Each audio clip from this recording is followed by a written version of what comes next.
নমস্কার, আশা করি সবাই ভালোই আছেন। সুমতি কিচেন উইথ ব্লগ থেকে সবাইকে স্বাগত।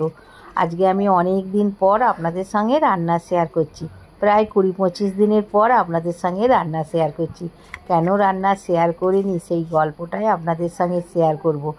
আর প্রথম থেকে শেষ পর্যন্ত দেখবেন, আশা করি ভালোই লাগবে। আর গল্পটাও শুনবেন, গল্পটা শুনলেও আপনারা অবাক হয়ে যাবেন। একটা দুর্ঘটনা বাড়িতে ঘটে গেছিলো, সেই জন্যই আপনাদের সঙ্গে রান্নাটা শেয়ার করতে পারিনি। সেই গল্পটাই আজকে আপনাদের সঙ্গে শেয়ার করছি।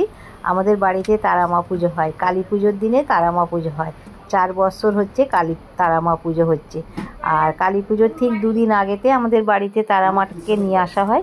নিয়ে এসে সমস্ত সোনা রূপোর গয়না দিয়ে সাজানো হয়, খুব সুন্দরভাবে সাজানো হয়, বেনারসি পরানো হয়।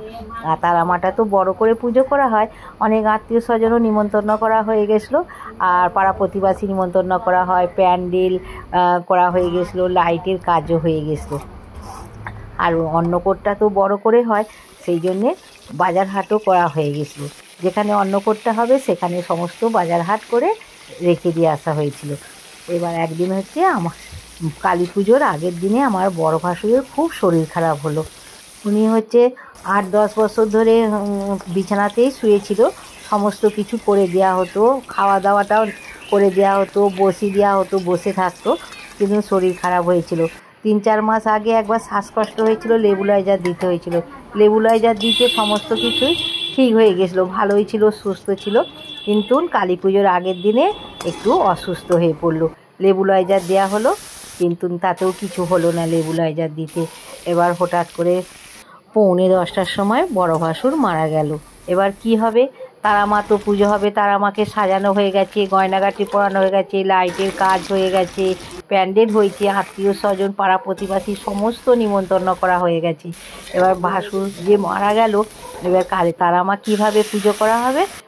হচ্ছে বামুন ঠাকুর বিধান দিল যে বাড়ির মধ্যে পুজো করা যাবে না, বাড়ি তো অসুজ হয়ে গেছে।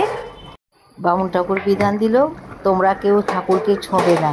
আমার ননদরা এসেছিল, ননদ আর পাড়া প্রতিবেশীরা মিলে পাশেতেই একটা সমিতি ছিল, তারামাটাকে নিয়ে গেল সমিতির মধ্যে। বামুন ঠাকুর বিধান দিল যে ওখানেই পুজো করা হবে, আর যারা অন্য গোত্র তারাই পুজো করতে পারবে। আমার ননদরা আর হচ্ছে পাড়ার কিছু বন্ধুবান্ধবরা তারা হচ্ছে তারামাকে পুজো করলো।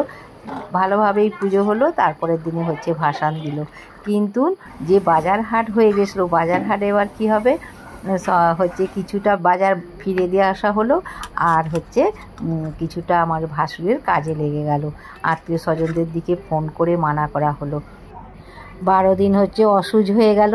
কোনো মাছ মাংস রসুন পেঁয়াজ খেতে নেই, কোনো সবজিও খেতে নেই, শুধু সেদ্ধ ভাত, আলু সেদ্ধ আর ঘি। আমরা 12 দিন অসুজ পারলাম। তারপর 15-16 দিন লাগলো কাজ শেষ হতে। কাজ শেষ হওয়ার পর তারপর আপনাদের সঙ্গে হচ্ছে রান্নাগুলো শেয়ার করছি। এতদিন এই জন্যেই আপনারা রান্না করিনি। আর আবার দেখা হবে, ততক্ষণে সুস্থ থাকবেন, ভালো থাকবেন। নমস্কার।